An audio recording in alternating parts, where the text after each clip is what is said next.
السلام عليكم ورحمة الله وبركاته. الحمد لله وحده وكفى وسلام على عباده الذين اصطفى أما بعد فأعوذ بالله من الشيطان الرجيم بسم الله الرحمن الرحيم ومن الناس من يقول آمنا بالله وباليوم الآخر وما هم بمؤمنين يخادعون الله والذين آمنوا وما يخدعون إلا أنفسهم وما يشعرون. সূরাতুল বাকারার শুরুতে আল্লাহ তাআলা এই কোরআনকে হেদায়েতের বাণী বলে উল্লেখ করেছেন। এর পাশাপাশি এটাও তিনি স্পষ্ট জানিয়ে দিয়েছেন যে কোরআন হলো সর্বপ্রকার সন্দেহ এবং সংশয়ের ঊর্ধ্বে। কিন্তু এই কোরআনের দ্বারা কারো উপকৃত হবে এবং কারো উপকৃত হবে না, এরপর আল্লাহ তাআলা অনেকগুলো আয়াতের মধ্যে এই বিষয়টাকে উল্লেখ করে দিয়েছেন। সর্বপ্রথম আলোচনায় এসেছে মুমিনদের আলোচনা, যারা আল্লাহ তাআলাকে ভয় করে এবং যারা এই কোরআন দ্বারা উপকৃত হতে পারে। এরপর আলোচনা হয়েছে কাফিরদের আলোচনা, যারা আল্লাহ তাআলার একত্ববাদে বিশ্বাস করে না, আল্লাহ তাআলাকে নিজের একমাত্র ইলাহ এবং মাবুদ হিসেবে বিশ্বাস করে না। আল্লাহ তাআলা কোরআনের মধ্যে মুমিনদের আলোচনা এবং কাফিরদের আলোচনা সূরাতুল বাকারার শুরুতে স্বল্প পরিসরে করেছেন। এরপর দীর্ঘ 13 আয়াত জুড়ে তিনি মুনাফিকদের কথা উল্লেখ করেছেন। মুনাফিক মূলত কাফেরদেরই একটি প্রকার, কিন্তু কাফের এবং মুনাফিকের মধ্যে মৌলিকভাবে কিছু পার্থক্য আছে। কোন কোন ইমাম এমন উল্লেখ করেছেন যে কাদাল কুরআন আন ইয়াকুনা কুল্লুহু ফি শানিহিম, যে কোরআন পড়তে বসলে মনে হয় পুরো কোরআনই বুঝি মুনাফিকদের বিরুদ্ধে অবতীর্ণ হয়েছে। এত বেশি মুনাফিকদের নিয়ে এখানে কথা হয়েছে যে মনে হয় কেমন যেন পুরো কোরআনই বুঝি মুনাফিকদের বিরুদ্ধে অবতীর্ণ হয়েছে। তো আল্লাহ তাআলা আলোচনা শুরু করছেন এভাবে, ওয়ামিনান নাসি মান ইয়াকুলু আমান্না বিল্লাহি ওয়া বিল ইয়াউমিল আখির ওয়া মা হুম বিমুমিনিন। কিছু মানুষ আছে এমন যারা বলে আমরা আল্লাহ তাআলার প্রতি ঈমান এনেছি এবং শেষ দিবসের প্রতি ঈমান এনেছি, ওয়া মা হুম বিমুমিনিন, অথচ বাস্তবতা হলো তারা মুমিন নয়। তারা নিজেদেরকে মুখে মুমিন দাবি করে, তারাও অন্যান্য মানুষদের মতো লা ইলাহা ইল্লাল্লাহ মুহাম্মাদুর রাসূলুল্লাহ এই কালেমা পাঠ করে, কিন্তু বাস্তবতা হলো তারা মুমিন নয়, মুমিনদের দলের মধ্যে শামিল নয়। ইউখাদিউনাল্লাহ ওয়াল্লাযীনা আমানু, আল্লাহ তাআলা বলছেন তারা চরম ধোঁকাবাজি করে আল্লাহর সঙ্গে এবং যারা ঈমান এনেছে তাদের সঙ্গে। ওয়া মা ইয়াখদাউনা ইল্লা আনফুসাহুম, বাস্তবতা হচ্ছে যে তারা নিজেদেরকে ছাড়া আর কাউকে ধোঁকা দিচ্ছে না। তারা মনে করছে যে আল্লাহকে অনেক ধোঁকার মধ্যে ফেলে দিচ্ছি, মুমিনদেরকে অনেক ধোঁকার মধ্যে ফেলে দিচ্ছি, কিন্তু বাস্তবতা হচ্ছে তারা সেই ধোঁকা তাদের নিজেদেরকেই দিচ্ছে। ওয়া মা ইয়াশউরুন, কিন্তু এই বোধ, এই অনুভূতি তাদের নেই। ফি কুলুবিহিম মারাদুন ফাযাদাহুমুল্লাহু মারাদা, আল্লাহ তাআলা বলছেন তাদের অন্তরের মধ্যে ব্যাধি আছে, রোগ আছে, অসুস্থতা আছে। ফাযাদাহুমুল্লাহু মারাদা, আল্লাহ তাআলা তাদের এই ব্যাধিকে আরো বাড়িয়ে দিয়েছেন। এরপর আরো দীর্ঘ আলোচনা করেছেন মুনাফিক কাকে বলে। বাহ্যিকভাবে আমরা যেটা বুঝি যে মুনাফিক বলা হয় এমন ব্যক্তিকে যেই ব্যক্তি তার অন্তর থেকে ইসলামকে গ্রহণ করতে পারেনি, কিন্তু বাহ্যিকভাবে সে মুখ দ্বারা ইসলামের কথা বলে। সেও তার দেহের মধ্যে, তার লেবাসের মধ্যে, তার কথার মধ্যে, তার বাহ্যিক আচার আচরণের মধ্যে নিজেকে একজন মুমিন হিসেবে প্রকাশ করে, কিন্তু বাস্তবতা হলো তার অন্তরের মধ্যে ঈমান প্রবেশ করেনি। ভেতরে ভেতরে সে কাফের, বাইরে মুমিন ভেতরে কাফের, এর নামই হলো মুনাফিক। পুরো কোরআনের মধ্যে আল্লাহ তাআলা মুনাফিকদের কথা এত বেশি কেন আলোচনা করেছেন? কারণ ঘরের শত্রু হলো সবচেয়ে বড় শত্রু।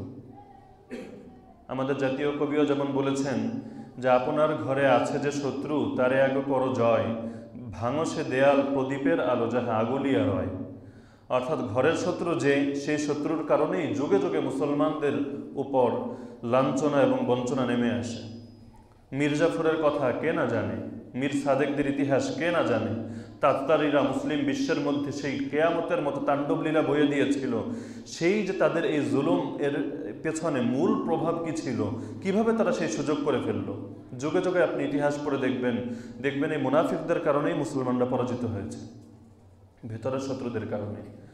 তো আল্লাহ তাআলা জায়গায় জায়গায় পবিত্র কোরআনে মুনাফিকদের চিত্র খুলে খুলে বর্ণনা করে দিয়েছেন। একজন মানুষ সে মুনাফিক নাকি সে মুমিন আমি কিভাবে বুঝবো? এটা বোঝার দুটো পন্থা আছে। সে কি আসলে মুমিন নাকি মুনাফিক? যে কাফের তাকে তো চিনতে আর কোনো কঠিন বিষয় না। যে কাফের সে নিজেকে কাফেরই বলে। আমাদের সমাজের হিন্দু, খ্রিস্টান, বৌদ্ধ তারা তো আর নিজেদেরকে মুসলমান বলে না। তাদেরকে চিনতে আমাদের কোনো বেগ পেতে হয় না। সে অমুসলিম, আমি মুসলিম, এটা চিনতে পারছি। কিন্তু মুনাফিক তো আর কপালে লেখা থাকে না। মুনাফিক সে তো নিজেকে মুনাফিক দাবি করে না। তাহলে মুনাফিক কিভাবে চিনবো আমি? আমি তো আর কারো অন্তর চিরে দেখতে পারবো না কারো অন্তরের মধ্যে ঈমান আছে আর কারো অন্তরের মধ্যে কুফর আছে। এটা তো আল্লাহ তাআলা ভালো জানবেন, আমি তো এটা পারবো না। তো মুনাফিক চিহ্নিত করার দুটো পন্থা আছে। একটা পন্থা হলো ওহীর পন্থা। আল্লাহ তাআলা নিজে ওহী নাজিল করার মাধ্যমে তার রাসূলকে জানিয়ে দিবেন যে এই মানুষগুলো হলো মুমিন, আর তারা যদিও নিজেদেরকে মুমিন দাবি করে কিন্তু তারা মুনাফিক। ওহীর পন্থা অকাট্য পন্থা। কিন্তু স্পষ্ট বিষয় হলো রাসূলুল্লাহ সাল্লাল্লাহু আলাইহি ওয়াসাল্লাম এই দুনিয়া থেকে চলে যাওয়ার পর আর কারো উপর কি ওহী নাজিল হবে? কেউ যদি দাবিও করে যে আমার উপর ওহী আসে, কিন্তু এটাকে সত্যায়ন করার কোনো সুযোগ আছে? তাহলে ওহীর দরজা বন্ধ হয়ে গিয়েছে। তার মানে মুনাফিক চিহ্নিত করার প্রথম যে মাধ্যম, সেই মাধ্যমটা রাসূল দুনিয়া থেকে চলে যাওয়ার মাধ্যমে বন্ধ হয়ে গেছে। দ্বিতীয় পন্থা কি? দ্বিতীয় পন্থা হলো তার কোনো কথা অথবা কাজের মাধ্যমে সে যে ইসলামী আকীদাকে লালন করে না, কুফরি আকীদা লালন করে, এটা প্রকাশ পাবে। তার কোনো কথা অথবা কাজের মাধ্যমে ইসলামী আকীদা বিশ্বাসের খেলাফ পরিপন্থী কোনো কাজ অথবা কোনো কথা তার থেকে প্রকাশ পাবে, অথবা সে ইসলামের বিরুদ্ধে নিজের অবস্থান দাঁড় করাবে। যার কারণে ফিকহের মাসআলা হলো সিবাবুল মুসলিমি ফুসুকুন ওয়া কিতালুহু কুফরুন, হাদিসের অংশ। কোনো মুসলমানকে গালি দেওয়া পাপ, আর কোনো মুসলমানের সঙ্গে লড়াই করা, মারামারি করা, কোনো মুসলমানের বিরুদ্ধে অস্ত্র ধারণ করা, সেটা হলো একটা কুফরি কাজ। কিন্তু মুহাদ্দিসিনে কেরাম বলেন এখানে কাজটাকে শাব্দিক বিবেচনায় কুফরি বলা হয়েছে, অর্থাৎ কাজটা খুবই জঘন্য কাজ, এটা যেন কোনো মুমিনের কাজ না, কাফেরের কাজ। কিন্তু আমি যদি একজন মুসলমানের সঙ্গে মারামারি করি, এর অর্থ এটা না যে আমি কাফের হয়ে যাব। হ্যাঁ, কাজটা এটা কোনো মুসলমানের কাজ না, কাজটা খুবই জঘন্য কাজ, কুফরি কাজ। কিন্তু আকীদার আরেকটা মাসআলা হলো কোনো মুসলমান যদি অন্যান্য মুসলমানদেরকে দমন করার জন্য কাফেরদেরকে সহযোগিতা করে, নিজে লড়াই করা সেটা মাসালা বলা হয়ে গেছে, নিজে কাফেরের সঙ্গে না, নিজে আরেকজন মুসলমানের সঙ্গে লড়াই করছে, এই মাসালাটা আমরা বলেছি। আর একটা হলো নিজে লড়াই করছে না, কিন্তু সে কাফেরদেরকে মুসলমানদের দমনের জন্য সহযোগিতা করছে। সহজে বোঝেন রাজাকার। তো যদি কাফেরদেরকে মুসলমানদেরকে দমন করার জন্য, হত্যা করার জন্য কেউ যদি সহযোগিতা করে, আকীদার কিতাবে লেখা হয়েছে এটা হলো কুফরি কাজ। এর মাধ্যমে মানুষ মুসলমানের কাতার থেকে বেরিয়ে যায়, সে নিজেও কাফের হয়ে যায়। কেন? কারণ একজন মুসলমান সে কখনো ইসলামকে দমন করার জন্য, মুসলমানকে নিশ্চিহ্ন করার জন্য সে কখনো নিজের অবস্থানকে দাঁড় করাতে পারে না। যেই ব্যক্তি নিজের অবস্থানকে এই পর্যায়ে দাঁড় করায়, সে যদিও নিজেকে মুখে দাবি করছে মুমিন, কিন্তু সে নিজের আমলের মাধ্যমে, নিজের কাজের মাধ্যমে সে পরিচয় করিয়ে দিচ্ছে আমি একজন মুনাফিক। তো যার কারণে বিভিন্ন সময়ে দেখা গিয়েছে যে কোনো মুসলমান দেশে হামলা হবে, তো হামলা হওয়ার আগে যেই দেশ, সাম্রাজ্যবাদী কোনো রাষ্ট্র মুসলমান দেশে হামলা করার আগে তাদের সেনাবাহিনী যখন পাঠানোর সিদ্ধান্ত নেয়, তো দেখা যায় সেই সেনাবাহিনীর মধ্যেও কিছু মানুষ মুসলমান থাকে। আমেরিকান ফোর্স, এমন তো না যে সেই আমেরিকান ফোর্সের মধ্যে যারা আছে সবাই খ্রিস্টান, এটা কি আর কখনো হবে? সেখানেও দেখা যাবে 200, 400, 500, 1000, 2000 মানুষ মুসলমান আছে। তো আমেরিকা যখন আফগানিস্তানে সৈন্যবাহিনী পাঠাবে, সে সময় খুব পেরেশান হয়ে গিয়েছিল এই সমস্ত মুসলমানরা যে আমরা নিজেরাও মুসলমান, আর আরেকটা মুসলমান দেশে আমরা যাব, সেখানে গিয়ে মুসলমানদের বিরুদ্ধে আমরা অবস্থান গ্রহণ করব, আমাদের হাতে মুসলমানদের রক্ত আমরা রঞ্জিত করব, এটা বিবেকেও তো বাধা দেয়। তখন দেখা গিয়েছে বর্তমান বিশ্বের কোনো জগৎ বিখ্যাত মুফতি এই ফতোয়া দিয়েছেন, না, এটা হলো সন্ত্রাস দমনের যুদ্ধ, তোমাদের জন্য সুযোগ আছে, তোমাদের জন্য বৈধতা আছে, তোমরা আফগানিস্তানে যাবে, সেখানে গিয়ে সন্ত্রাস দমনের নামে ছোট ছোট বাচ্চাদেরকে হত্যা করবে, নারীদের সম্ভ্রমহানি করবে, যা ইচ্ছা তা করবে, তোমাদের সব বৈধতা দেওয়া হলো। এই ফতোয়া তারা তখন জারি করেছিল। তো সেই মাসালাকে এনে যদি প্রয়োগ করা হয়, এই সমস্ত মানুষদেরকে মুসলমান বলার কোনো সুযোগ থাকে? নিজের হাতে কোনো মুসলমান ভাইকে যদি কেউ হত্যাও করে, কাজটা কবিরা গুনাহ, এটাকে কাফের বলা হচ্ছে না। আমি যদি আমার হাতে কোনো ভাই, কোনো মুসলমান ভাইকে হত্যাও করি, মারাত্মক অন্যায়, অনেক বড় কবিরা গুনাহ, কিন্তু আমাকে এটা বলার সুযোগ নিয়ে আমি কাফের হয়ে গেছি, কারণ কাজটা অন্যায় কাজ। এই কাজের অর্থ এটা না যে আমি ইসলামের বিরুদ্ধে অবস্থান নিলাম। কিন্তু আরেকজন মানুষ সে নিজে ডাইরেক্ট অবস্থান নিচ্ছে না, কিন্তু সে কাফেরদেরকে ইসলামকে দমন করার জন্য অথবা মুসলমানদেরকে নিশ্চিহ্ন করার জন্য প্রত্যক্ষ সহযোগিতা দিচ্ছে অথবা পরোক্ষভাবে মদত যোগাচ্ছে, তাহলে এই কাজের মাধ্যমে সেই ব্যক্তি মুসলমানদের কাতার থেকে বের হয়ে যায়।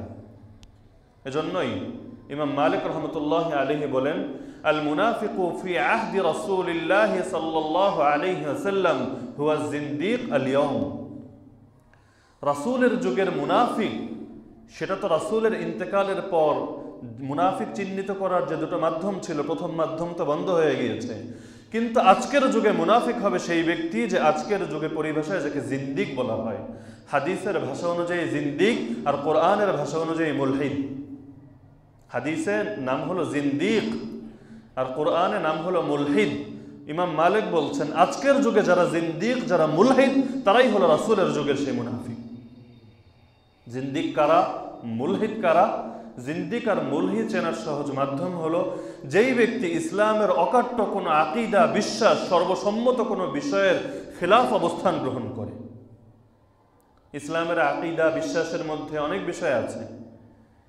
কোনো আকীদা হলো মৃত্যুর পরবর্তী আকীদা, দুনিয়ার মধ্যে আল্লাহ সংক্রান্ত আকীদা, তাকদীর সংক্রান্ত আকীদা, রাসূল সংক্রান্ত আকীদা, ফেরেশতা সংক্রান্ত আকীদা, এরকম বিভিন্ন আকীদা বিশ্বাস আছে। কেউ যদি এরকম অকাট্য কোনো আকীদাকে ভিন্নভাবে ব্যাখ্যা করে অথবা আকীদার বিরুদ্ধে অবস্থান নেয়, তাহলে আজকের পরিভাষা অনুযায়ী সেই হবে মুনাফিক। উদাহরণস্বরূপ, গোলাম আহমদ কাদিয়ানী নাম শুনেছেন? কম বেশি শোনার কথা। গোলাম আহমদ কাদিয়ানী সেই কথা বলে না যে আল্লাহ নেই, সেই কথা বলে না যে মুহাম্মদ সাল্লাল্লাহু আলাইহি ওয়াসাল্লাম নবী না, সেই কথা বলে না যে এই কোরআন আল্লাহ তাআলা মুহাম্মদ সাল্লাল্লাহু আলাইহি ওয়াসাল্লামের উপর নাজিল করেন, এগুলো বলে না। তাহলে কেন গোটা উম্মত সর্বসম্মতিক্রমে তাদেরকে কাফের মনে করে? মূল সমস্যা কোথায়? মূল সমস্যা অনেকগুলোই, তার মধ্যে একটা হলো খতমে নবুয়তের আকীদা। খতমে নবুয়ত কাকে বলা হয়? খতম মানে সমাপ্ত। আমরা বাংলায় অনেক সময় খতম শব্দ ব্যবহার করি, খতম মানে সমাপ্ত, নবুয়ত মানে নবুয়ত। আমরা বিশ্বাস করি আমাদের নবী মুহাম্মদ আরবি সাল্লাল্লাহু আলাইহি ওয়াসাল্লামের মাধ্যমে নবুয়ত সমাপ্ত হয়ে গেছে। এরপর কোনো ব্যক্তি সে যত বড় পীরই হোক না কেন আর তার মাকাম যত ঊর্ধ্বেই হোক না কেন, সে কখনো নবুয়তের মাকামে পৌঁছতে পারবে না, কখনোই না। আমাদের রাসূলের মাধ্যমে নবুয়তের দরজা সমাপ্ত হয়ে গেছে। কিন্তু গোলাম আহমদ কাদিয়ানী সেই মত প্রচার করেছে যে রাসূলুল্লাহ সাল্লাল্লাহু আলাইহি ওয়াসাল্লাম হলেন বড় নবী হিসাবে তিনি শেষ হয়ে গেছেন, তারপরে জিল্লি নবী, ছায়া নবী, ছোট ছোট নবী, মিনি সাইজের নবী এগুলো আসতে পারে, মানে বড় সাইজের আসবে না, লিলিপুট যদি আসে এগুলো আসতে পারে। তা আমি হলাম, সে দাবি করে নিজেকে, আমি হলাম ছায়া নবী, ছোট নবী, জিল্লি নবী, নাউযুবিল্লাহি মিন যালিক। তো সেই ইমাম মালিকের সেই কথা, আল মুনাফিকু ফি আহদি রাসূলিল্লাহ হুয়া জিন্দিক আল ইয়াউম। রাসূলের যুগে মুনাফিক যারা ছিল, আজকের যুগে মুনাফিক হলো এই জিন্দিকরা, এই মুলহিদরা, যারা ইসলামের কোনো অকাট্য আকীদাকে, কোনো বিশ্বাসকে যারা ভিন্নভাবে ব্যাখ্যা করে। সেই গোলাম আহমদ কাদিয়ানী যখন ইংরেজদের বিরুদ্ধে মুসলমানদের যুদ্ধ চলছে, আমরা জানি আমাদের ওলামায়ে দেওবন্দ সেই সময় কি পরিমাণ কোরবানি দিয়ে ভারতবর্ষ থেকে 200 বছর শাসন করার পর সে ব্রিটিশদেরকে, সে ইংরেজদেরকে ভারতবর্ষ থেকে তাড়িয়েছে, সবাই মোটামুটি ইতিহাস আমরা জানি। সেই সময় এই গোলাম আহমদ কাদিয়ানী ইংরেজদের থেকে টাকা খেয়ে, অর্থ খেয়ে তখন সেই ফতোয়া জারি করেছিল জিহাদ রাসূলের যুগেই সমাপ্ত হয়ে গেছে, এখন জিহাদের নামে যা কিছু হচ্ছে সবই সন্ত্রাস। এই যে ইসলামের একটা আকীদা হলো জিহাদ কিয়ামত পর্যন্ত জারি থাকবে, কোনো জালিমের জুলুম সেটাকে বন্ধ করতে পারবে না। হ্যাঁ, দুনিয়া থেকে যখন দাজ্জাল নিহত হয়ে যাবে, দাজ্জাল হত্যা হয়ে যাওয়ার মাধ্যমে জিহাদ বন্ধ হয়ে যাবে। দাজ্জাল হত্যা হওয়ার পর কিয়ামত আসতে যত বছরে বাকি থাকুক না কেন আর জিহাদ হবে না। জিহাদ হবে কেন? তখন কাফিরই থাকবে না, দুনিয়ার মধ্যে মুসলমানই থাকবে। ঈসা আলাইহিস সালাম আসার পর থেকে ইসলামী শাসন ব্যবস্থা জারি থাকবে, তো তার আগ পর্যন্ত জিহাদ থাকবে। কিন্তু এই মানুষটা ব্যাখ্যা করছে না, জিহাদ সমাপ্ত হয়ে গেছে রাসূলের যুগের মাধ্যমে। তো এই যে একটা অকাট্য আকীদার খেলাফ অবস্থান নিচ্ছেন, তার এই অবস্থান নেওয়াটাই প্রমাণ করে সে যদিও নিজেকে মুখে মুমিন দাবি করে, কিন্তু বাস্তবে সে মুমিন না, বাস্তবে সে কাফের। তো তো মুনাফিক চিহ্নিত করার যে দুটো মাধ্যম, দুটো পন্থা, একটা পন্থা বন্ধ হয়ে গিয়েছে রাসূলুল্লাহ সাল্লাল্লাহু আলাইহি ওয়াসাল্লাম দুনিয়া থেকে চলে যাওয়ার মাধ্যমে, কিন্তু আরেকটা পন্থা কিয়ামত পর্যন্ত জারি থাকবে। কিন্তু এখন যদি আমি কাউকে দেখি সে জিন্দিক, সে মুলহিদ, সে ইসলামের বিরুদ্ধে অবস্থান নিচ্ছে, মুসলমানদের বিরুদ্ধে অবস্থান নিচ্ছে, অথবা ইসলামের অকাট্য সর্বসম্মত কোনো আকীদা, বিশ্বাসকে সে অন্যায়ভাবে ভিন্ন কোনো ব্যাখ্যা করছে, তাহলে তাকে আর আমি মুনাফিক উপাধি দিব না, আজকের যুগে তাকে কাফের উপাধি দেওয়া হবে। রাসূলের ইন্তেকালের পর কাউকে সরাসরি মুনাফিক আখ্যা দেওয়া হয় না, হয়তো মুমিন অথবা কাফের। আর বাস্তবেও তো যেটা মুনাফিক তারা তো কাফেরেরই একটা প্রকার, কারণ ভিতরে ভিতরে সে কাফের, বাস্তবে কাফের, কিন্তু নিজেকে মুসলমান হিসেবে প্রকাশ করার চেষ্টা করছে মাত্র। তো আল্লাহ তাআলা বলছেন, ওয়ামিনান নাসি মান ইয়াকুলু আমান্না বিল্লাহি ওয়া বিল ইয়াউমিল আখির, কিছু কিছু মানুষ এমন আছে যারা মুখে বলে আমরা ঈমান এনেছি আল্লাহর প্রতি এবং শেষ দিবসের প্রতি, ওয়া মা হুম বিমুমিনিন, কিন্তু তারা মুমিন নয়। এখানে একটা বিষয় বোঝার আছে, রাসূলের যুগে সাধারণভাবে মুনাফিক ছিল ইহুদিরা। আমরা জানি ইহুদিরা আল্লাহ তাআলার অস্তিত্বে বিশ্বাস করত, পরকালের ব্যাপারেও বিশ্বাস করত, কিন্তু তারা মুহাম্মদুর রাসূলুল্লাহ সাল্লাল্লাহু আলাইহি ওয়াসাল্লামের উপর ঈমান আনতে পারেনি। একইভাবে খ্রিস্টানরাও, তারাও আল্লাহ তাআলাকে বিশ্বাস করে, পরকালকেও বিশ্বাস করে, কিন্তু তারা মুহাম্মদুর রাসূলুল্লাহ সাল্লাল্লাহু আলাইহি ওয়াসাল্লামের উপর ঈমান আনতে পারেনি। তারা তাদের মুখে কি বলছে? তারা বলছে আমান্না বিল্লাহি ওয়া বিল ইয়াউমিল আখির। তারা কিন্তু মুখে যে বিশ্বাস লালন করে সেই কথাই বলছে। তারা বলছে আমরা ঈমান এনেছি আল্লাহর প্রতি এবং শেষ দিবসের প্রতি। কথাটাকে মিথ্যা? তারা তো আল্লাহর প্রতি ঈমান রাখে, তারা তো শেষ দিবসের প্রতিও ঈমান রাখে, এটাকে তো অস্বীকার করার সুযোগ নেই। হ্যাঁ, তারা মুহাম্মদ আরবি সাল্লাল্লাহু আলাইহি ওয়াসাল্লামকে মানে না, তারা তো এই কথা বলছে না আমান্না বির রাসূল, রাসূলের প্রতি ঈমান এনেছে, এই কথা কিন্তু বলছে না, সত্য কথাটাই বলছে, আল্লাহর উপর ঈমান এনেছি, শেষ দিবসের প্রতি ঈমান এনেছি। কিন্তু আল্লাহ তাআলা বলে দিচ্ছেন ওয়া হুম বিমুমিনিন, তারা ঈমান আনেনি, তারা মিথ্যুক। কেন? কথা তো সত্য, কথা সত্য, সত্য হওয়ার পরও আল্লাহ তাআলা কেন তাদেরকে মিথ্যাবাদী বলছেন? কেন বলছেন তারা মুমিন না? সমস্যাটা কোথায়? তার মানে এখান থেকে আরেকটা মূলনীতি বের হয়ে আসে। প্রশ্নটা বুঝে এসেছে? তারা রাসূলের প্রতি ঈমান আনে না, তারা কিন্তু মুখে দাবিও করছে না যে আমরা রাসূলের উপর ঈমান আনি। যেই জিনিসের উপর তাদের ঈমান আছে মুখে সেটাই বলছে। আল্লাহর প্রতি ঈমান আনছে, তাদের ঈমান আছে, তারা মুখেও বলছে আল্লাহর প্রতি ঈমান এনেছি। শেষ দিবসের প্রতি তারা ঈমান রাখে, তারা মুখেও বলছে শেষ দিবসের প্রতি ঈমান আনি। রাসূলের উপর তারা ঈমান রাখে না, মুখেও বলছে না রাসূলের প্রতি ঈমান আনি। কথা তো ঠিক আছে, তারপরও কেন আল্লাহ বলছেন ওয়া মা হুম বিমুমিনিন? এখান থেকে একটা মূলনীতি বের হয়। কি মূলনীতি? ঈমান শুধু থাকলেই হবে না, ঈমান সেভাবে থাকতে হবে যেভাবে আল্লাহ তাআলা ঈমান রাখতে বলেছেন। আমার ঈমান হতে হবে সেই কষ্টি পাথর অনুযায়ী, যেই কষ্টি পাথর আল্লাহ আমাকে দিয়েছেন, আর সেই কষ্টি পাথর হলো কোরআন এবং সুন্নাহ। তারা আল্লাহ তাআলার উপর ঈমান আনে, এটা ঠিক আছে, কিন্তু তারা আল্লাহর উপর সেভাবে ঈমান আনে না যেভাবে ঈমান আনতে আল্লাহ তাআলা বলেছেন। আল্লাহ তাআলা বলেছেন তোমরা আমার উপর এমনভাবে ঈমান আনো, আমার একত্ববাদে এমনভাবে বিশ্বাস করো যে লাম ইয়ালিদ ওয়া লাম ইউলাদ ওয়া লাম ইয়াকুল লাহু কুফুয়ান আহাদ। আমি কাউকে জন্ম দেইনি, আমি নিজেও কারো থেকে জন্ম নেইনি, আমার সমকক্ষ কেউ নেই। আল্লাহ তাআলা এভাবে ঈমান আনতে বলেছেন। কিন্তু ইহুদিরা বিশ্বাস করত উযাইর আলাইহিস সালাম হলো আল্লাহ তাআলার সন্তান, অর্থাৎ তারা এই আল্লাহ তাআলা যেভাবে ঈমান আনতে বলেছিলেন যে আমি কাউকে জন্ম দেইও না আর আমি নিজে কারো থেকে জন্ম নেইও না, সেভাবে ঈমান আনেনি। একইভাবে খ্রিস্টানরা, তারাও আল্লাহর উপর ঈমান আনে, কিন্তু তারা বিশ্বাস করে আল্লাহ হলেন ট্রিনিটি, তিনজন মিলে একজন। ক্বালু ইন্নাল্লাহা সালিসু সালাসা, তারা বলে আল্লাহ হলো তিন সত্তার এক সত্তা। বাকি দুইজনকে, একজন হলো পবিত্র আত্মা আর আরেকজন হলো যিশু, ঈসা আলাইহিস সালাম। তো তিনজন মিলে, কিন্তু আল্লাহ তাআলা বলেছেন আমার উপর ঈমান রাখতে হবে এভাবে যে আমার কোনো সন্তান নেই, উযাইর আমার নবী হতে পারে আমার সন্তান না, ঈসা আমার নবী হতে পারে আমার সন্তান না, জিবরিল আমার নিকটবর্তী ফেরেশতা হতে পারে কিন্তু আমার সন্তান না, এবং আমার প্রভুত্বের মধ্যে তার কোনো অংশ নেই। একইভাবে শেষ দিবসের প্রতি আল্লাহ তাআলা ঈমান আনতে বলেছেন যে শেষ দিবসে আল্লাহ তাআলা আমলের দাঁড়িপাল্লা প্রতিষ্ঠা করবেন, সেদিন তিনি নেককারদেরকে প্রতিদান দিবেন, বদকারদেরকে শাস্তি দিবেন। আল্লাহ তাআলা এভাবে ঈমান আনতে বলেছেন। কিন্তু ইহুদিরা, এই মুনাফিকরা বিশ্বাস করত নাহনু আবনাউল্লাহি ওয়া আহিব্বাউ, আমরা ইহুদিরা যারা আমরা উযাইর আলাইহিস সালামকে নবী মানি, আমরা সবাই আল্লাহর সন্তান, আমরা সবাই আল্লাহ তাআলার প্রিয় ভাজন, আল্লাহ তাআলা আমাদেরকে কোনো শাস্তি দিবেন না। যত বড় অপরাধী করি না কেন, যত খুন খারাপই করি না কেন, যত নবীকেই হত্যা করি না কেন, দুনিয়ার মধ্যে সবচেয়ে বেশি নবীকে হত্যা করেছে বনি ইসরাইল, এই ইহুদি জাতি।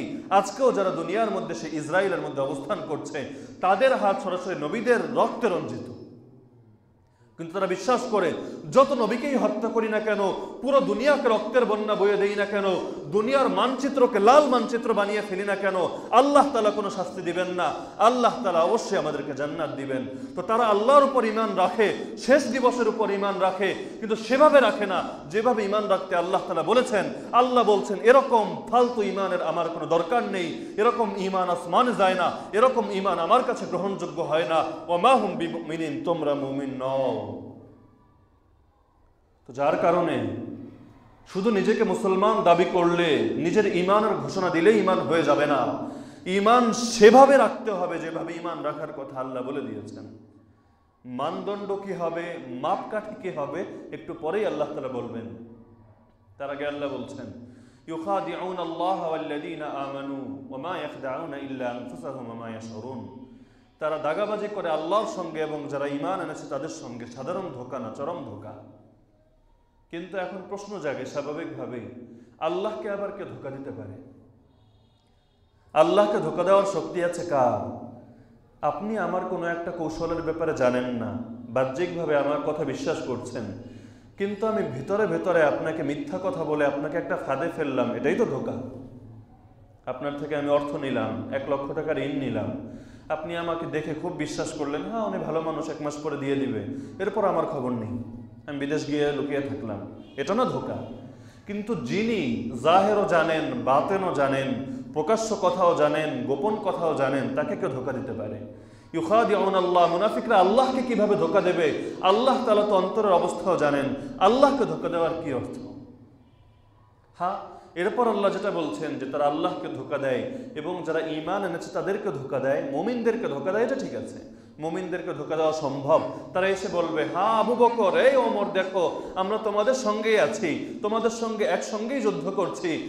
মীর জাফর এসে বলতে পারে হ্যাঁ সুলতান টিপু, মহান সুলতান, আমি আপনার সঙ্গেই আছি, আমি তো আপনার প্রধান সেনাপতি, আমার উপর আস্থা রাখুন, আমি আপনাকে নিরাপত্তা দেব, আমি আপনাকে যুদ্ধে জিতিয়ে দেব, এই ধোঁকা দিতে পারে। কিন্তু আল্লাহকে কিভাবে ধোঁকা দেয়?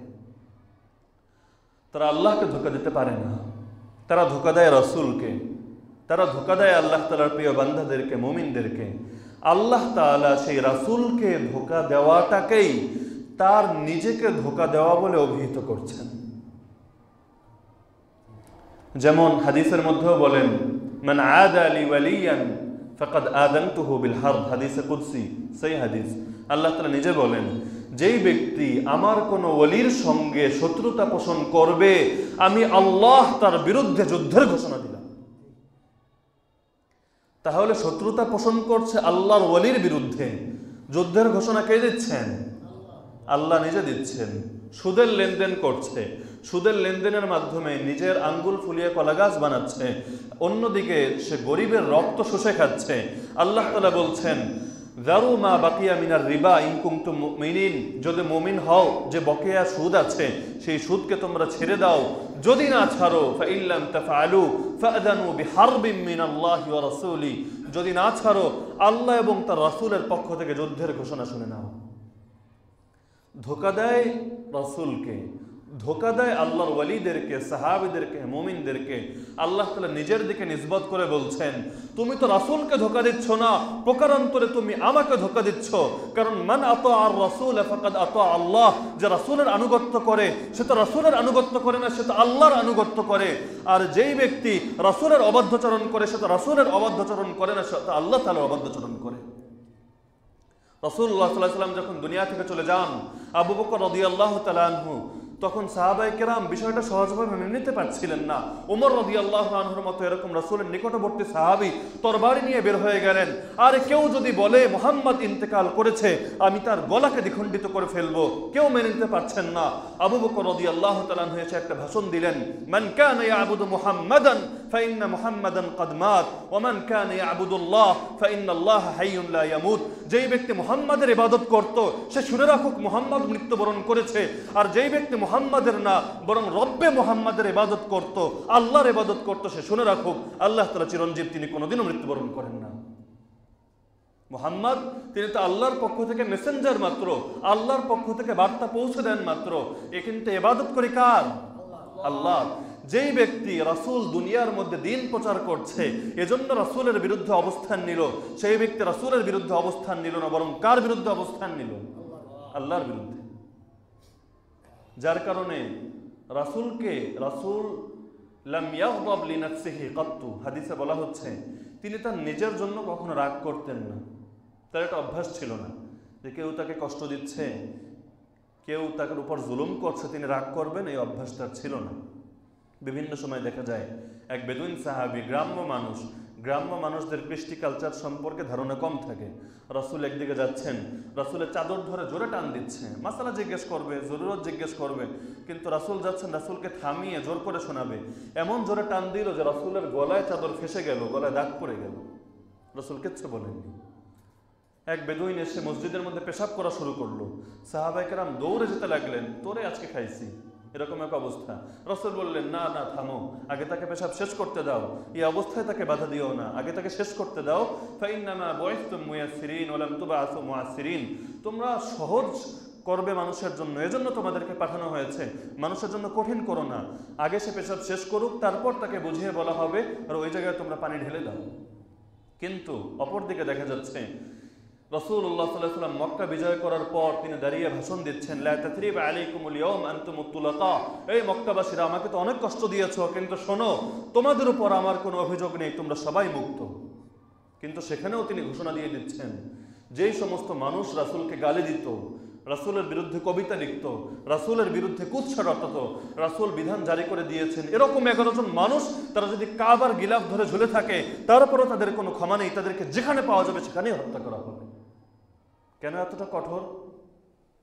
যেই মানুষ এতটা শান্তিপ্রিয় মানুষ, লাম ইয়াগদাব লিনাফসিহি কাত্তু, কেউ তাকে মারছে, কেউ তাকে অন্যায়ভাবে প্রহার করছে, কিছু বলেন না, কিন্তু গালি দিচ্ছে, শুধু প্রহারও না, তার ব্যাপারে বিধান জারি করছেন, যেখানে পাওয়া যাবে সেখানে হত্যা করা হবে। এমনকি কাবার গিলাফ ধরে যদি ঝুলে থাকে, কাবাকে বলা হয় হারাম শরীফ, সম্মানিত জায়গা, সেখানে কারো রক্তপাত করা যায় না, সেখানের ব্যাপারেও বলছেন সেই কাবার গিলাফ ধরে ঝুলে থাকলে সেখানেও হত্যা করা হবে। কেন? কারণ যেই ব্যক্তি রাসূলকে গালি দিচ্ছে তিনি আল্লাহর পক্ষ থেকে দ্বীন প্রচার করেন, এই জন্য সেই ব্যক্তি কি শুধু রাসূলকেই গালি দিচ্ছে না, তার গালি আল্লাহ পর্যন্ত পৌঁছে দিচ্ছে। তো যার কারণে রাসূল নিজের জন্য রাগ করতেন না, কিন্তু শরীয়তের বিধানের ব্যাপারে তিনি ছিলেন প্রচন্ড কঠোর।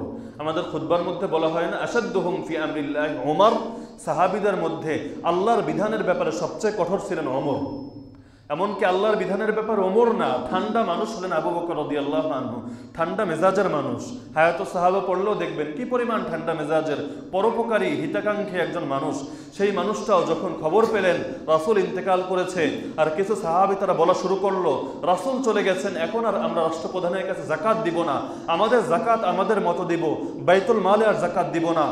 সেই আবু বকর ঠান্ডা মেজাজের মানুষ দাঁড়িয়ে বলছেন, আয়ান কুসুদ্দিন ওয়ান হাইয়ুন, আমি জীবিত থাকতে দিনের মধ্যে এতটুকু পরিমাণ হ্রাস ঘটতে পারে না, আমি নিজে তাদের বিরুদ্ধে গিয়ে যুদ্ধ করব, আমার সঙ্গে যদি কেউ না যায় তারপর আমি নিজে গিয়ে তাদেরকে যুদ্ধ করব।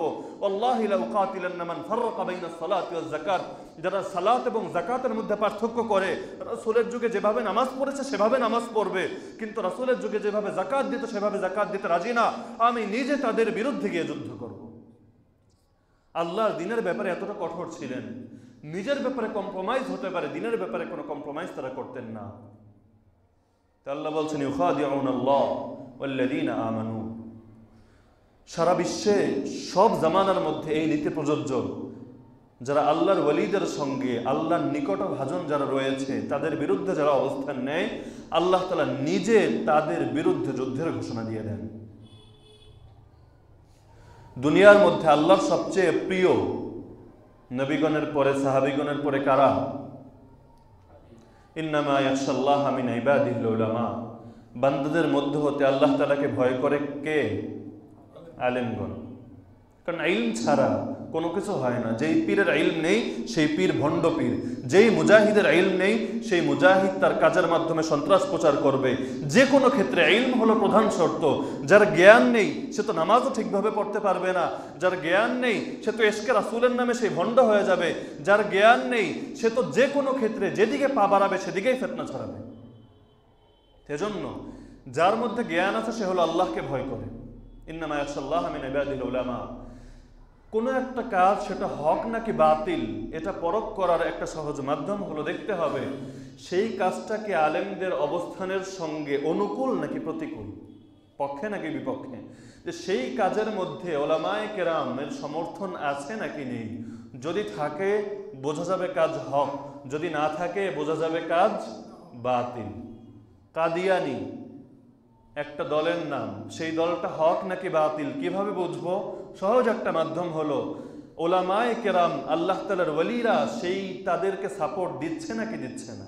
যদি দেয় বোঝা যাবে কাজ হক, যদি না দেয় বোঝা যাবে কাজ বাতিল। কাদিয়ানীদেরকে আমরা বাতিল বলি, শিয়াদেরকে আমরা বাতিল বলি। কেন বলি? বোঝার সহজ মাধ্যম হলো ওলামায়ে কেরাম তাদেরকে সমর্থন করে না। হিজবুত তাহরীর, হিজবুত তাওহীদ বাতিল বলি কেন?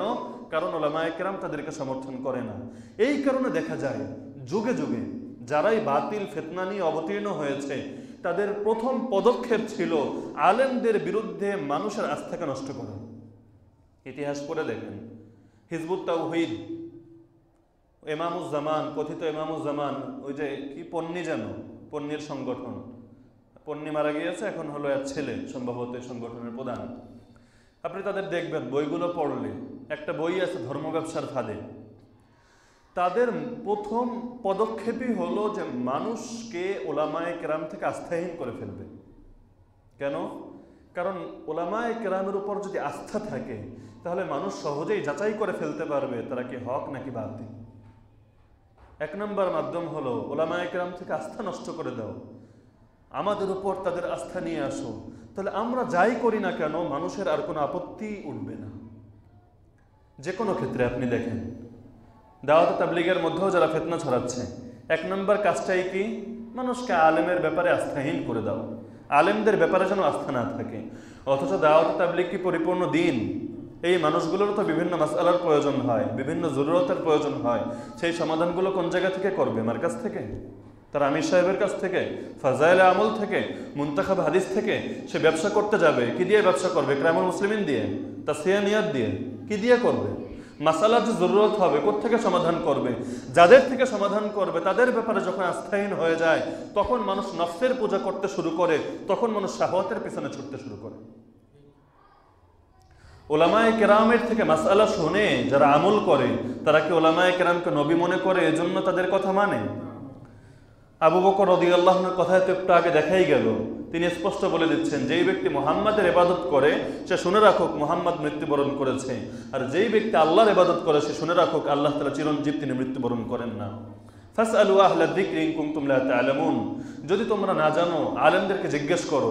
এর অর্থ এটা না যে তারা মন গড়া কথা বলবেন, আল্লাহ যেটা বলেছেন রাসূল যেটা বলেছেন তারা তোমাদেরকে সেটাই বলে দিবেন, তোমরা সেটা অনুসরণ করো। আর সেটা অনুসরণ করার অর্থ হবে তাদেরকে অনুসরণ করা না, বরং আল্লাহকে অনুসরণ করা। তে মুনাফিকরা তারা মুসলমানদেরকে ধোঁকা দেয়, সাহাবীকে ধোঁকা দেয়, রাসূলকে ধোঁকা দেয়। আল্লাহ বলছেন যে তারা রাসূলকে ধোঁকা দিচ্ছে না, বরং তারা প্রকারান্তরে আমাকে ধোঁকা দিচ্ছে, কারণ এই রাসূলকে পাঠিয়েছি আমি। ইউখাদিউনা আল্লাহ ওয়াল্লাযীনা আমানু ওয়া মা ইয়াখদাউনা ইল্লা আনফুসাহুম ওয়া মা ইয়াশউরুন। কিন্তু প্রকারান্তরে তারা নিজেরা নিজেদেরকেই ধোঁকা দিচ্ছে, বাস্তবে তারা নিজেরা নিজেদেরকে ধোঁকা দিচ্ছে। ওয়া মা হুম ইয়াশউরুন, কিন্তু উপলব্ধি তাদের জাগছে না। তার মানে প্রতি যুগের মধ্যে মুনাফিক যারা হবে তারা নিজেদেরকে হক মনে করবে। আল্লাহ বলে দিচ্ছেন তারা ধোঁকা দিচ্ছে নিজেদেরকে, কিন্তু এই বুঝ তাদের নেই। আব্দুল্লাহ ইবনে উবাই ইবনে সালুল সে নিজেকে হক মনে করছে, কিন্তু আসলে সে বাতিল, সে নিজের সঙ্গে ধোঁকাবাজি করছে। প্রত্যেক যুগের মধ্যে যারা নিজেদেরকে বাতিলপন্থী হবে, যারা নিজেদেরকে মুসলমান পরিচয় দিবে কিন্তু কুফরি লালন করবে, আল্লাহ বলে দিচ্ছেন তাদের একটা মূলনীতি হলো আল্লাহর সঙ্গে ধোঁকাবাজি করবে, মুমিনদের সঙ্গে ধোঁকাবাজি করবে, কিন্তু তাদের এই বোধ উপলব্ধি থাকবে না। তারা নিজেদেরকে হক মনে করবে কিন্তু আসলে তারা বাতিল। কাদিয়ানি নিজেদেরকে বাতিল মনে করে না, তারা মনে করে আমরাই সত্য। প্রতি যুগের মধ্যে যারা জিহাদের বিরুদ্ধে অবস্থান নেয়, যারা আলেমগণের বিরুদ্ধে অবস্থান নেয়, যারা শরীয়তের কোনো অকাট্য বিধানের বিরুদ্ধে অবস্থান নেয়, যারা নামাজ, যাকাত, তাবলীগ আর যাই হোক না কেন যে কোনো শাখার বিরুদ্ধে, ইসলামের যে কোনো শাখার বিরুদ্ধে অবস্থান নেয়, এই মানুষগুলো নিজেরা নিজেদেরকে সত্য মনে করে, নিজেরা নিজেদেরকে হকের ডিলার মনে করে, কিন্তু আল্লাহ বলে দিচ্ছেন ওয়ামা ইয়াশউরুন, এই বোধ উপলব্ধি তাদের নেই। যদি থাকতো এই কাজ করতো না। কাফের আর মুনাফিকদের বড় একটা পার্থক্য হলো এখানে। কাফের যেমন আবু তালেব মৃত্যুর পূর্বে নিজে স্বীকারোক্তি দিচ্ছেন যে হে মুহাম্মদ, আমি বিশ্বাস করি তোমার ধর্ম সত্য, যদি মানুষের পক্ষ থেকে গালিগালাজ খাওয়ার ভয় না থাকতো আমি তোমার দ্বীনের জন্য উৎসর্গিত হয়ে যেতাম, স্বীকার করছেন। কিন্তু আব্দুল্লাহ ইবনে উবাই ইবনে সালুল রাইসুল মুনাফিকিন, মুনাফিকদের সর্দার, তার এরকম একটা বাক্য দেখান যেখানে সে স্বীকার করেছে যে হ্যাঁ ইসলাম সত্য কিন্তু আমি মানি না। সেই বড় বড় মক্কার মুশরিকরা সারাদিন রাসূলের বিরুদ্ধাচরণ করে, রাতের বেলা গিয়ে দেখা যায় লুকিয়ে লুকিয়ে রাসূলের কোরআনের তেলাওয়াত শোনে, কারণ তার দিলের মধ্যেও এটা বিশ্বাস বসে গেছে না ইসলাম আসলে সত্য, কিন্তু ক্ষমতার লোভে, নেতৃত্বের লোভে, দুনিয়ার কোনো চাহিদার কারণে ইসলামকে গ্রহণ করতে পারেনি। কিন্তু মুনাফিকরা তারা নিজেরাই নিজেদেরকে হকের ডিলার মনে করে, তারা সত্যকে গ্রহণ করতে পারে না। কোরআনের মধ্যে এত লম্বা করে আল্লাহ তাআলা যে মুনাফিকদের আচরণগুলো খুলে খুলে বর্ণনা করছেন যে কাদাল কোরআন আন ইয়াকুনা কুল্লুহু ফি শানিহিম, মনে হয় যেন পুরো কোরআন বুঝি মুনাফিকদের ব্যাপারে অবতীর্ণ হয়েছে। এর কারণ হলো এটা। এরপর আল্লাহ বলছেন ফি কুলুবিহিম মারাদুন ফাযাদাহুমুল্লাহু মারাদা, এদের অন্তরের মধ্যে ব্যাধি আছে। ব্যাধি শুধু দেহের মধ্যেই হয় না, ব্যাধি অন্তরের মধ্যেও হয়। দেহের ব্যাধিরও যেমন বিভিন্ন প্রকার আছে, জ্বর হলো সাধারণ রোগ, কিন্তু প্যারালাইসিস অনেক ভয়াবহ রোগ, ক্যান্সার অনেক ভয়াবহ রোগ। এরকম অন্তরের রোগেরও বিভিন্ন ধাপ আছে। একজন মানুষের অন্তরের মধ্যে হিংসা আছে, ক্রোধ আছে, মিথ্যা বলার অভ্যাস আছে, এগুলোও রোগ। কিন্তু তার থেকে অনেক বড় রোগ হলো নিফাক, তার থেকে অনেক বড় রোগ হলো কুফর, তার থেকে অনেক বড় রোগ হলো ইলহাদ এবং জান্দাকা। আল্লাহ বলছেন ফি কুলুবিহিম মারাদুন, এরপর বলছেন ফাযাদাহুমুল্লাহু মারাদা, আল্লাহ তাআলা তাদের এই ব্যাধিকে আরো বাড়িয়ে দিয়েছেন। অন্তরের মধ্যে ব্যাধি আছে, জ্বলন আছে, মুসলমানদেরকে দিলে জ্বলে, মুসলমানদের উন্নতি দেখলে ভিতরটা জ্বলে পড়ে ছারখার হয়ে যায়। আল্লাহ বলছেন ফাযাদাহুমুল্লাহু মারাদা, আল্লাহ তাদের এই ব্যাধি আরো বাড়িয়ে দিয়েছেন। কিভাবে বাড়ালেন? আছেই তো নিফাক, এটা বাড়ালে আর হবে কি? নিফাক তো সর্বোচ্চ ধাপ কুফুরের, আর কি বাড়াবেন? এখানে বাড়ান মানে হলো তাদের অন্তরে তো ব্যাধি হলো যে মুসলমানদের উন্নতি দেখলে তাদের ভেতরটা জ্বলে পড়ে ছারখার হয়ে যায়। আল্লাহ তাআলা মুসলমানদের উন্নতি আরো বাড়াতে থাকেন। তারা উপহাস করে, আরে এই নবী খন্দকের যুদ্ধের মধ্যে খন্দক খুঁড়ছে, সবার পেটে একটা করে পাথর বাঁধা, আর এই নবীর পেটে দুটো করে পাথর বাঁধা। এই করুণ অবস্থা, খাওয়ার জন্য রুটি নেই, পান করার জন্য পানি নেই, কষ্ট করে সেই নবী নিজে পাথর খুঁজছে। সেই পাথর খোদা অবস্থায় তিনি নিজে বলছেন আল্লাহ তাআলা আমার সামনে সেই রোম এবং পারস্যের প্রাসাদগুলো, শহরগুলোকে আলোকিত করে দিয়েছেন। আল্লাহ তাআলা মাশরিক এবং মাগরিবকে, পূর্ব এবং পশ্চিমকে আমার জন্য গুটিয়ে দিয়েছেন। ওয়া ইন্না মুলকা উম্মতি সায়াবলুগু মা যুইয়া লি মিনহা, আল্লাহ তাআলা সারা দুনিয়াকে আমার জন্য গুটিয়ে এনে আমার সামনে তুলে ধরেছেন। যতটুকু আমার সামনে তুলে ধরা হয়েছে ততটুকুতে আমার উম্মতের রাজত্ব আল্লাহ পৌঁছে দিবেন। দুনিয়ার মধ্যে আল্লাহ তাআলা এমন কোন শহর এবং গ্রামের ঘর রাখবেন না যেই ঘরের মধ্যে আল্লাহ ইসলামকে প্রবেশ করাবেন না।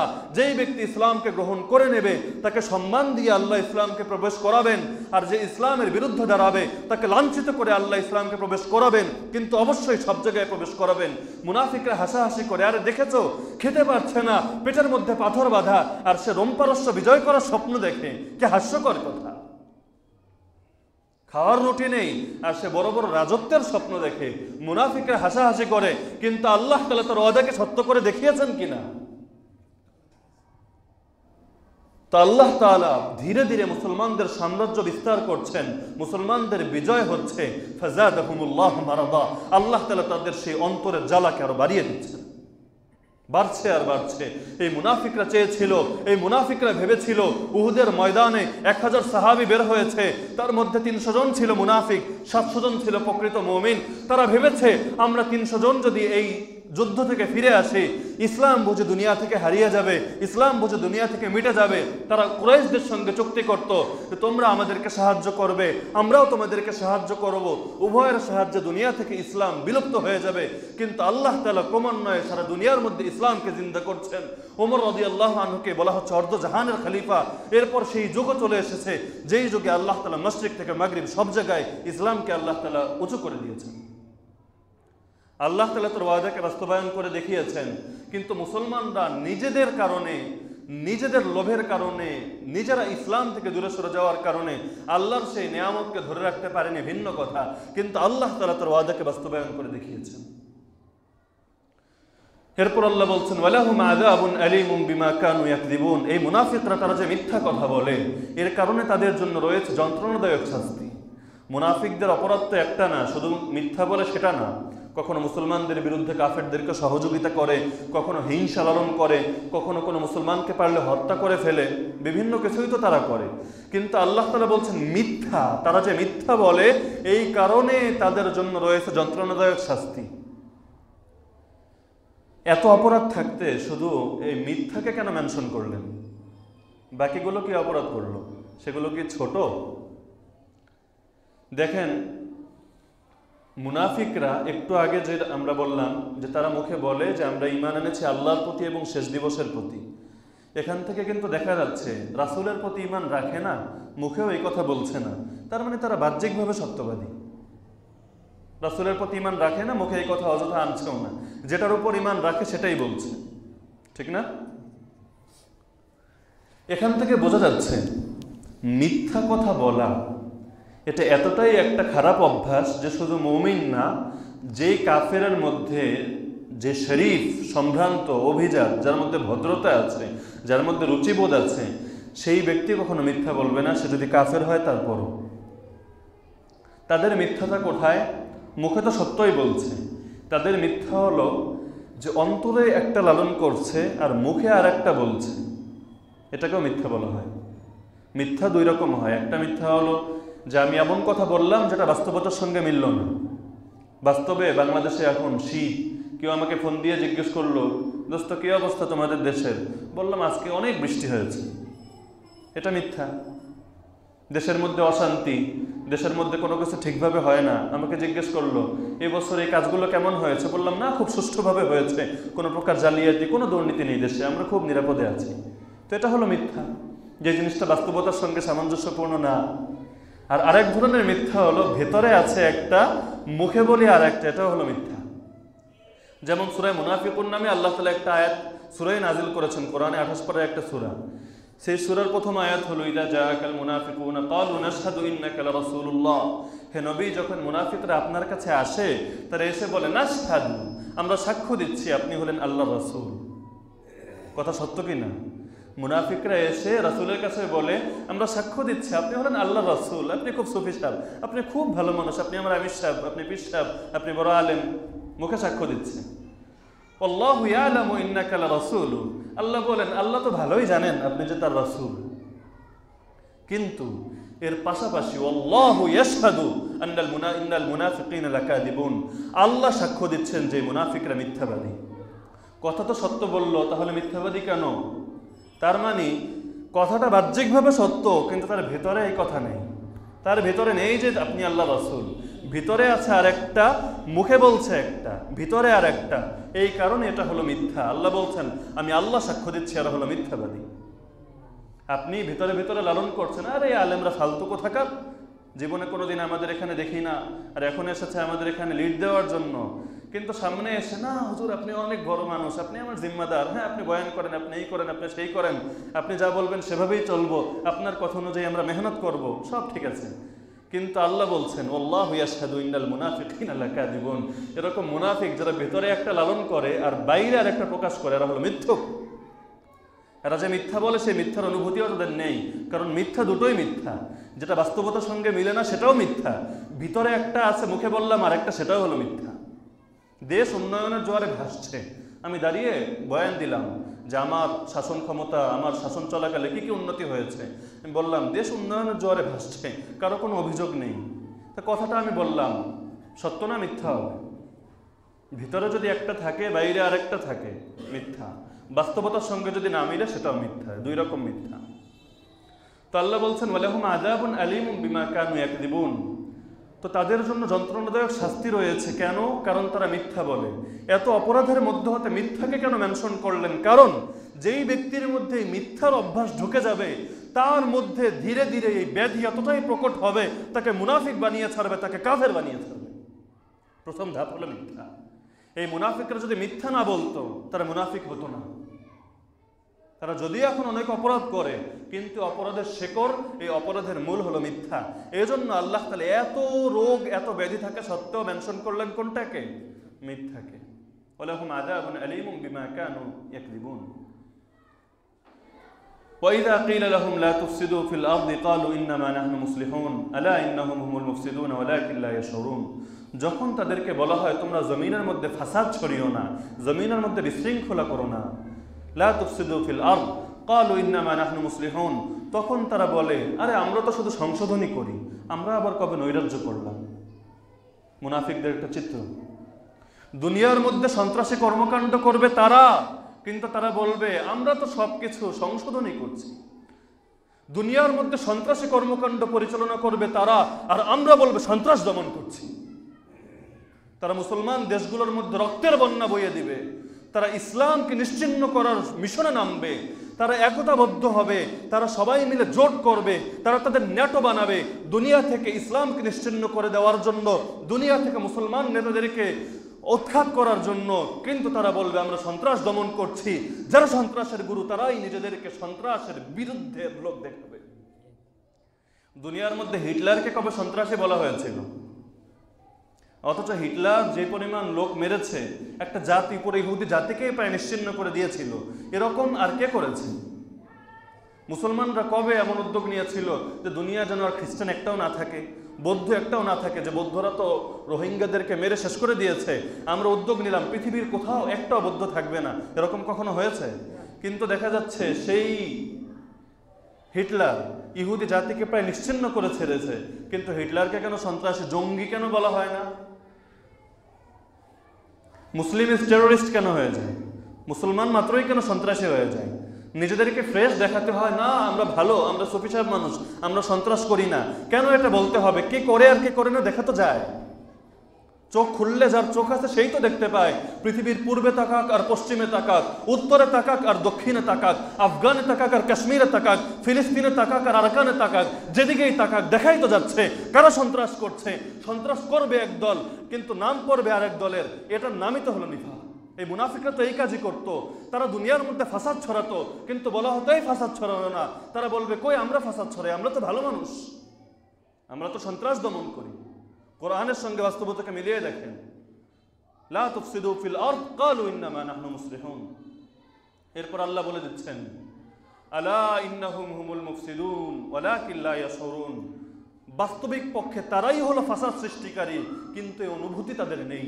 ইসলামের বিরোধিতা করতে গিয়ে, মুসলমানের বিরোধিতা করতে গিয়ে তারা এতটাই অন্ধ হয়ে গিয়েছে যে এখন তাদের হাতে যদি শিশুর রক্ত ঝরে, তাদের হাতে যদি মা বোনের ইজ্জত যায়, তারপরও এই কাজটা যে একটা ফাসাদ, এই কাজটা যে একটা খারাপ কাজ, এই উপলব্ধি তাদের জাগ্রত হয় না, এতটাই অন্ধ হয়ে গিয়েছে। আলা ইন্নাহুম হুমুল মুফসিদুন ওয়ালাকিন লা ইয়াশউরুন।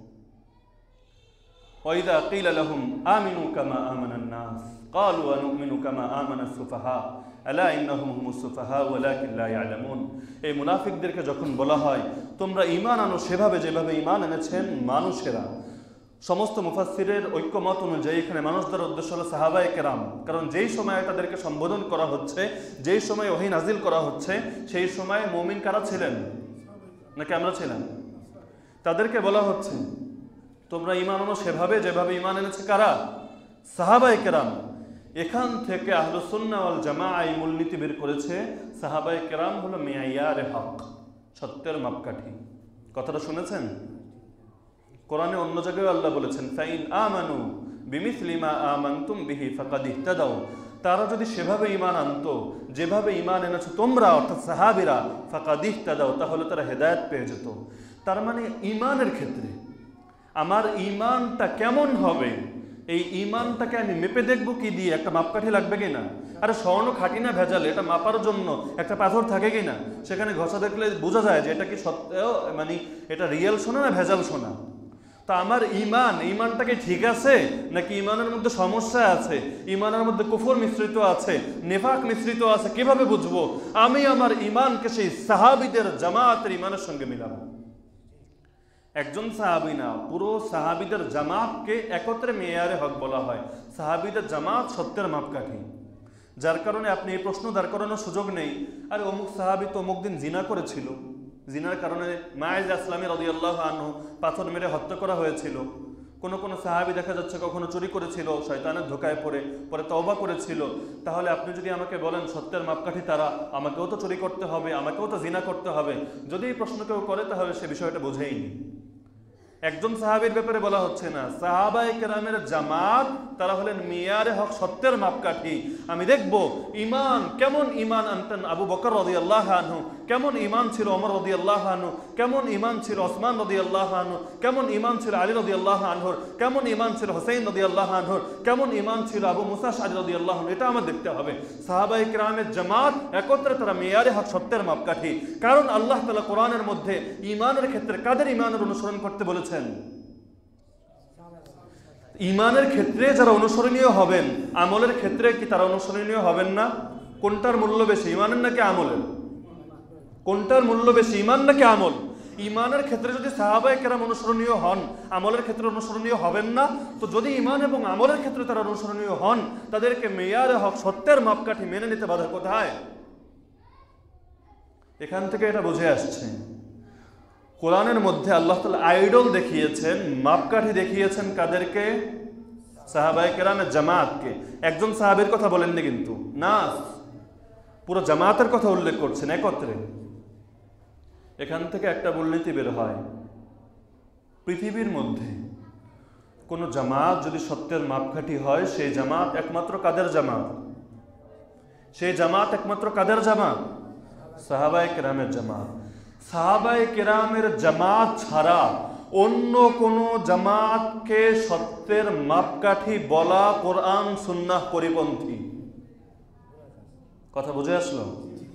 জামাত, কোনো একটা জামাতকে সত্যের মাপকাঠি যদি বলতে হয়, সেই জামাত কাদের জামাত? এছাড়া অন্য কোনো জামাতকে কেউ যদি সত্যের মাপকাঠি বলে, সে কোরআন সুন্নাহর পরিপন্থী আকীদা লালন করল। দাওয়াত তাবলীগের মেহনত অবশ্যই সত্য মেহনত, কিন্তু কেউ যদি আকীদা লালন করে, দাওয়াত তাবলীগের জামাতটা হলো হকের মাপকাঠি। যেই ব্যক্তি এই মেহনতের সঙ্গে শরিক নেই, সেই ব্যক্তি হকের উপর নেই। যেই ব্যক্তি এই মেহনতের রূপরেখা অনুযায়ী মেহনত করে না, সেই ব্যক্তি হক থেকে খারেজ। এই আকীদা যে লালন করবে, কোরআন সুন্নাহ অনুকূল হবে নাকি কোরআন সুন্নাহ পরিপন্থী হবে? কোনো সন্দেহ আছে? তাহলে আজকাল সালনা লাগালে আলেমদের সঙ্গে মেয়ে বিয়ে দেয় না, জানেন এটা?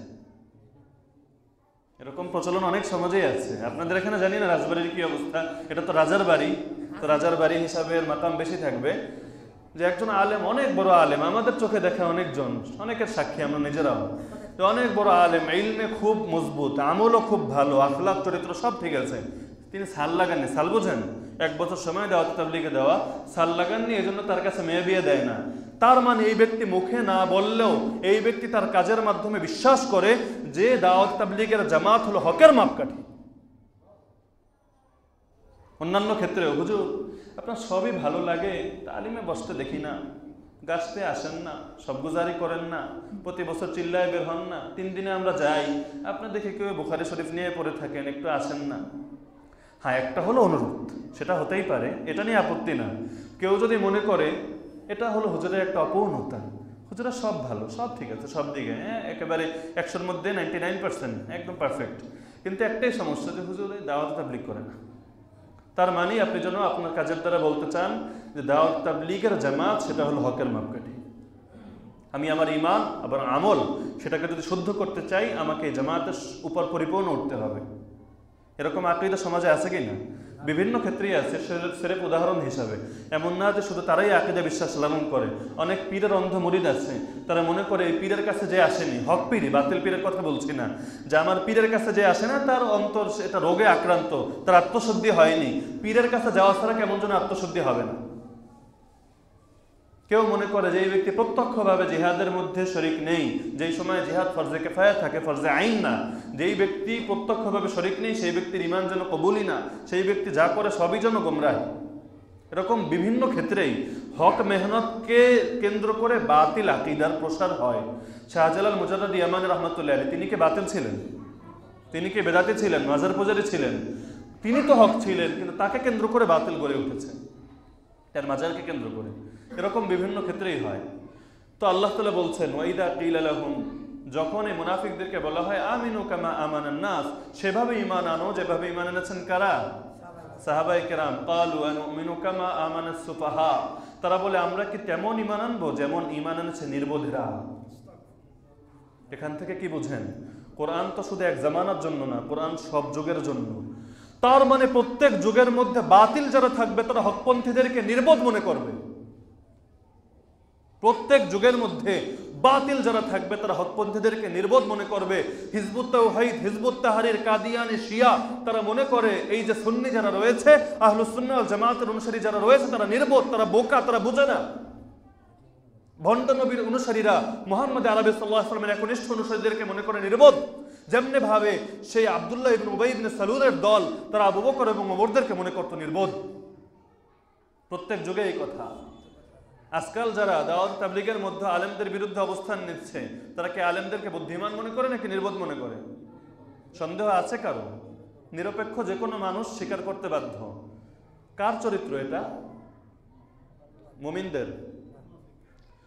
ওয়াইদা কিলা লাহুম আমিনু কামা আমানান নাস, যখন তাদেরকে বলা হয় সেভাবে ঈমান আনো যেভাবে ঈমান এনেছেন সাহাবায়ে কেরাম, বলা হচ্ছে তোমরা এই জামাতকে আইডল হিসাবে গ্রহণ করো, সত্যের মাপকাঠি হিসাবে গ্রহণ করো, তারা বলেন ধর বাদ দে এই জামাত তো নির্বোধ, আমরা কি নির্বোধদের মতো ঈমান আনবো?